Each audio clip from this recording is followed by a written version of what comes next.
tonight. The DA's office tell us they found almost $10,000 worth of double dipping in 2 years worth of timesheets.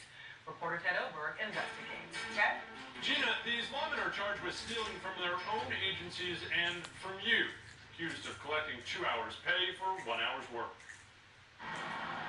The Houston Housing Authority manages 25 public housing developments around the city. To keep them safe, the agency hires deputy constables.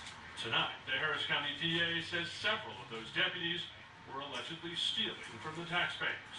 According to the DA, being on duty at the same time for 2 different government agencies. It's okay to have 2 jobs as long as the hours don't overlap. But that is exactly what Michelle Onken says her team of investigators found. When they examined a year's worth of timesheets, she says investigators found deputies from precincts 3, 4, and 6 allegedly violating the law, defrauding the housing authority and you. Who should have caught this over at the housing agency? Ted, I do not know.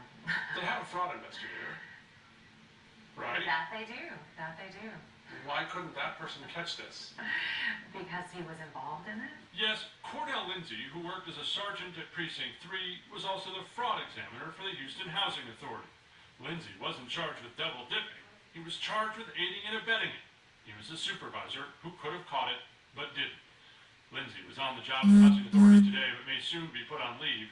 None of the deputies are on active law enforcement duty. It's upsetting, and it matters if someone is in a position of trust and violates our trust by doing something like that. The Housing Authority says this raises questions about the way they handle their security, and will have more to say when they learn more details.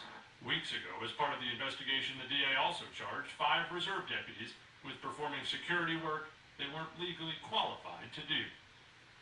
Houston attorney Rusty Harden tells us late today he's known Cordell Lindsay for nearly 15 years and is confident Lindsay didn't knowingly do anything wrong.